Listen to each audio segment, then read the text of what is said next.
everybody, so here's my presentation on the community-based programs that I attended. This is Anna Rowe, and we'll get started. So both of the meetings that I attended were at Baptist Health Richmond, and the first one was actually one meeting in a series that the hospital was hosting on chronic diseases. And the meeting that I attended was on cardiovascular disease, and it was presented by Dr. Pius, who is one of the specialists at Baptist Health Richmond in internal medicine. The meeting took place on location in a conference room in Medical Park Building 1, and you can kind of see on the map you have kind of the main building, Baptist Health, and then the emergency is to the left of Baptist Health. And if you just kind of scan over here, this is Medical Park Building 1 over here. So the meeting took place in this building, so it wasn't directly in the hospital, but it was next door. This is located right off of the Eastern Bypass, which is across from EKU, and it's in Madison County. The meeting was open to the public and health professionals. There were flyers put up around the hospital and Medical Park buildings, advertised on social media, and it was open to really anyone who was interested in coming. The majority of individuals who showed up were professionals from Baptist Health. Most of them were women. There were a few people from the public, but not as many as we had honestly hoped for, but that's okay. Hopefully throughout the rest of the sessions, more people gain interest and find them interesting, and through word of mouth, hopefully more people will attend. So overall in Madison County, these are the incident rates of some of the health behaviors. So out of 100,000 women, about 149 are going to have cardiovascular disease, while men is a little bit higher. So they're around 213 per 100,000. And that was for cardiovascular disease. Then heavy drinking is more common in males at 9.6%. Binge drinking is much more prevalent in males as well at 19.7%. Smoking was almost even, so both were between 23 and 25%, and then obesity was higher in males as well at 37%, and physical activity recommendations were met among the male population slightly more than women, but they were both around 50%. So during this presentation, I helped assist in the room setup and also was able to spectate through the presentation. The presentation was recorded, and Dr. Pius used a PowerPoint to present his information. It was self-created, and it was actually really entertaining. The whole course, or the session, was about an hour, but it went really quickly. Dr. Pius is a great public speaker. All of the information that I was familiar with seemed very accurate. He focused on things like nutrition, exercise, and then also implemented information about stress and meditation. A lot of the presentation revolved around hypertension and how to avoid hypertension as we age. And Dr. Pius is a really firm believer that if hypertension can be controlled for the majority of the life, then individuals will experience less complications in other areas. So he was a really firm believer that hypertension, and it is one of the risk factors for a lot of other chronic diseases or acute diseases, and so he's very adamant about having people take control of their blood pressure. Like I said, the session was about an hour, and there were questions at the end of the session. So Dr. Pius presented all of his information, went through, and then at the end asked some questions, and we'll get to what those were in a bit and how he addressed those. But overall, it was a great presentation. I could have listened to him talk for the majority of the day, so it was very informative, very, very easy to listen to. But I think that the 1 hour mark was a really great amount of time, because if you're going through a whole day of presentations or it's just too lengthy, you don't really retain as much information. So I think that through this he could really emphasize things like the nutrition, exercise, and meditation to work with stress and manage that reasonably. And so those really were the take-home messages. And so for this presentation, again, it was very well planned. There were flyers throughout the hospital, and the events happen once a month. So they focus on a different chronic disease each month with one session. So as soon as one session is finished, then they put up the flyers for the next month's meeting. So everyone, all the public, all the professionals within that time frame are able to kind of plan accordingly, and if they're within the vicinity, they'll know about it anywhere from a month to a day in advance. The meeting was very well attended, especially by the professionals. The room was very crowded. All the seats were taken, and some individuals even decided to stand up in the back of the room and listen. I really hope that there would be more public participation. That was kind of what this was aiming for, but being in a clinical setting and having professionals around, it was great that they attended as well. Even if they are exposed to these kind of things and knew these things, it was just a great reminder, and really important for everybody to be involved and just kind of have one of those pickup sessions to kind of refresh on material that they probably knew or maybe were new to, depending on their field. And then at the end of the session, there were some questions, and a lot of them had to deal with stress and anxiety with patients, and especially adolescents. And Dr. Pius personally practiced meditation every day, it sounds like. And so he was a very firm believer in that. And it was really interesting, and he said that if we could get more individuals who are younger to become more integrated into meditation and more exposed to that, hopefully that can be a skill that they can carry through their lifetime.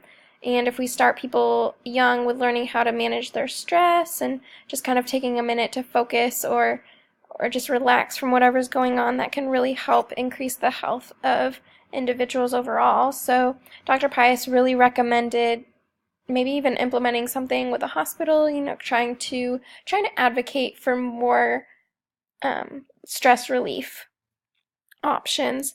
And there was a great variety of information learned. We kind of jumped around topics that all dealt with cardiovascular disease. We didn't get a whole lot into great depth into each topic, but it was a great way to kind of jump in a little bit and then maybe read some articles later, or brush up on your research from whenever you were in school or studying. So that was really important. And I think that ultimately they may have left some contact information or maybe printed out some PowerPoint slides, because really the only notes you took were the ones that you wrote or took on a computer, laptop, something like that. So there wasn't a formal handout that went with this, which I think many people could have benefited from, just simply because it was all spoken, and so there wasn't really a lot to take home with you other than whatever you retained in the moment. So then we go on to the next session that I was able to attend, and that was a diabetes education class. Again, that was through by Baptist Health Richmond, and it was in the same location actually, so they use that conference room for a lot of meetings. We have some rooms in the nutrition office, but those are more built for one-on-one or a smaller group, so those offices weren't ideal for these situations. Again, it was located off of the Eastern Bypass, and this session is only open to individuals who have been diagnosed with diabetes and who have gained a referral from their doctor stating that they have diabetes and could benefit from this class, which I think anyone with diabetes could benefit. And so doctors are pretty open to write these referrals for nutrition counseling. And so we have monthly courses with these as well. And attendees really range anywhere from the smallest class that we like to have is 3, all the way up to 8. And so those are just of the individuals who have diabetes, but they are all welcome to bring a support person, since that has been shown to be really beneficial when someone is making lifestyle changes or trying to better manage their diabetes. It's important that they have the support and their family and friends have some knowledge of what they're doing so that they can be supportive and help them reach any health goals that they're looking towards. So there were 3 women and 1 man present who were diagnosed with diabetes, and then they each brought a support person, whether that be a spouse or friend. They all had someone else attending with them. So there was a total of 8 people in the class, but only 4 had the diabetes diagnosis. And this class is split half and half between presentations from Nurse Laura Shelton, who is certified in diabetes education. She does insulin teaches, glucose meter teaches. She talks about different medications that patients may be on, and just kind of that side of well-being with diabetes care. And then Beth Taylor, she's a dietitian and certified diabetes educator as well, and she goes over more of the nutrition aspects of it. So, what to do when you are, how you prepare your meals, what kind of foods you're looking for, consistent carbohydrate intake throughout the day, what foods are going to spike your blood sugar, which are going to keep it more consistent, what's a carbohydrate food, things like that. And again, all these incidence rates are going to be for the health behaviors of Madison County. And so these are kind of the same statistics that we had going through with our cardiovascular disease. So those are pretty much all the same. And then my role with this presentation was that I was able to, again, assist in room setup, which was a little bit more involved than the last meeting that I was attending. So we included food models. Each individual gets a spiral notebook of booklet, and they have fill in the blanks in those, and that has all the information presented. So it can be an overwhelming day, as it is a 5-hour session with a lunch provided, but they go very in-depth with everything and take things at a very slow pace so that people are more likely to retain the information and not feel overwhelmed and stressed. Then I also was involved in giving surveys at the end of the sessions and working on writing goal sheets for people, so we'll go into that in a minute. And so then after that I was able to spectate, and the time again was split between the nurse and diabetes educator with nutrition, and there were questions throughout, so it was very interactive. There were multiple interactive activities, there were food models, serving sizes that we practiced, things like that. And then again, the booklets had fill in the blanks, so that helped people stay on course. We covered medications, insulin, consistent carbohydrate intake, how to shop and cook and prepare foods, and then also just keeping up with, your foot health, making sure that you are checking your feet for ulcers, or, any sores, keeping up with make sure that you have enough glucose test strips for your glucometer, things like that. So there's really a variety of information presented. And there was a lunch as well. So overall, this class has been very well planned, and it is a recurring class. Again, they have this once a month all throughout the year. Unless they don't have enough individuals signed up, then they will unfortunately cancel, but that has not happened as far as I am aware. It's very well attended, and the time frame may not be ideal for individuals who have to work. So that 5-hour session, they're probably going to have to take off of work, and so that can be a lot for people, and that is one of the barriers to these classes. So ideally, it would be a shorter session, but then you kind of get into, well, is that going to be as well received? Is it going to stress individuals out if you cover all of that information too quickly? So that's kind of a balance that you have to kind of accept and see what's going to really benefit the patients and people involved. So I think that having the option of that in-depth class is great.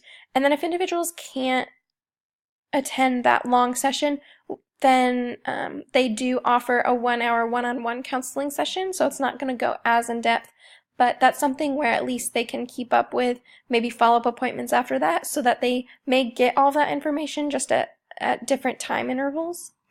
And then throughout the presentation, there were plenty of questions addressed, anything from food preparation to portion sizes of certain foods, to figuring out what foods fell into certain categories, to how to use a glucose meter, depending on the model that individuals have. Since different insurance companies cover different models, it's just important that everyone was aware of how to work those.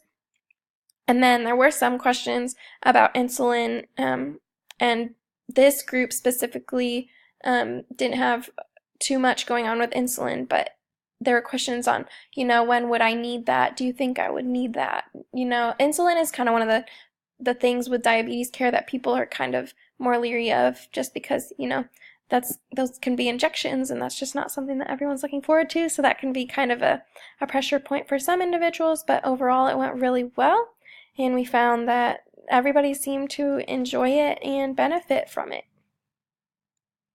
So thank you all so much for listening to this presentation, and I hope that you all are able to attend one of those sessions. They were great, and hopefully that more community groups offer classes like that on chronic disease and diabetes. So thank you again so much.